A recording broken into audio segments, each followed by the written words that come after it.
अस्सलामुअलैकुम and welcome students to the ChemQuest. जैसा कि आप लोगों को पता है कि हम some features of organic compounds study कर रहे हैं in the form of short questions. जो पिछली वीडियो है उसमें मैंने फीचर्स ऑफ ऑर्गेनिक कंपाउंड में कैटिनेशन को डिस्कस किया था और अब हम दूसरी करेक्टरिस्टिक जो स्टडी करने जा रहे हैं ऑर्गेनिक कंपाउंड की, वो है non ionic character of organic compounds. तो non ionic character of organic compound को हम स्टडी कर सकते हैं in the form of question number 6 और question number 7, which is which chemical forces और bonds hold atoms together in organic compounds. यानी organic compound के अंदर कौन सी ऐसी फोर्सेस हैं या बॉन्ड्स हैं जो एटम्स को एक दूसरे के साथ बांध के रखती हैं, और या फिर why organic compounds do not give ionic reactions. Organic compound ionic reactions क्यों नहीं देते? तो इसका ये छोटा सा शॉर्ट आंसर है, organic compounds these are generally covalent in nature. Covalent in nature का यहाँ पे मतलब ये है कि ऑर्गेनिक कंपाउंड के अंदर एटम्स को कोवेलेंट बॉन्ड के ज़रिए होल्ड किया जाता है, इसलिए ये आयनिक रिएक्शंस नहीं देते। आपने पिछली क्लासों में पढ़ा हुआ है कि आयनिक कंपाउंड क्या होता है और कोवेलेंट कंपाउंड कौन सा होता है। आयनिक कंपाउंड के अंदर आयनिक बॉन्ड होता है और कोवेलेंट कंपाउंड जैसा कि ऑर्गेनिक कंपाउंड्स भी हैं, इनके अंदर कोवेलेंट बॉन्ड होता है। अब चूंकि कोवेलेंट कंपाउंड्स के अंदर आयनिक बॉन्ड होता ही नहीं है, इसलिए उनका नॉन आयनिक कैरेक्टर होगा। ठीक है, I hope that you people have understood. Now we will see question number 8। अब हमारे पास है अगला question which is question number 8। ठीक है, अब ये जो क्वेश्चन नंबर 8 है वो किस तरह से है, why organic compounds show similarity in behaviour. Actually this is the next feature और next characteristic of organic compound, that is why they show similarity in behaviour और why they have similar behaviour.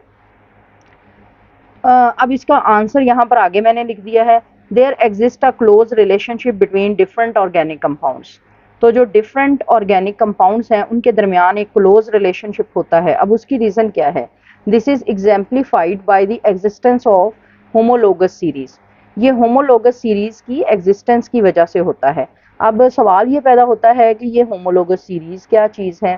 तो इसको समझाने के लिए आगे मैंने 3 compounds show किए हैं, जो कि है methane, ethane and propane, and collectively they belong to class of compound which is called alkane, जो कि अल्केन कहलाता है। ठीक है, अब अगर आप इस पे गौर करें तो CH4 और C2H6 के दरमियान जिस यूनिट का डिफरेंस है वो है CH2।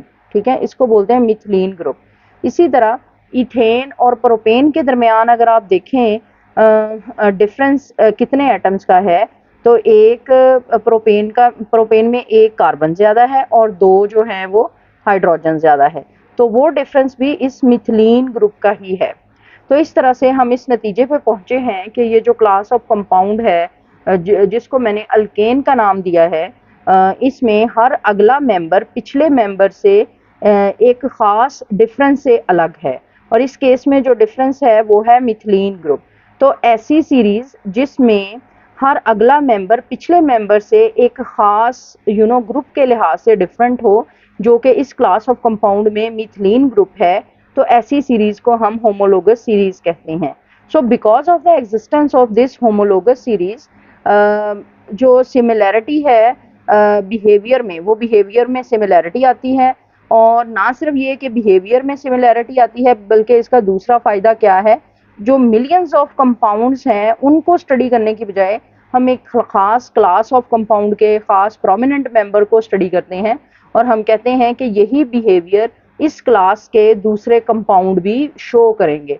और इस तरह से क्या होता है कि जो मिलियंस ऑफ कंपाउंड्स हैं उसकी स्टडी को रिस्ट्रिक्ट कर दिया जाता है to only a few homologous series. इससे हमारा काम बहुत आसान हो जाता है।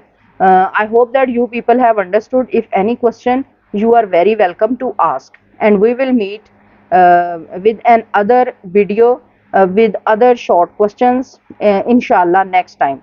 Till then, Allah Hafiz.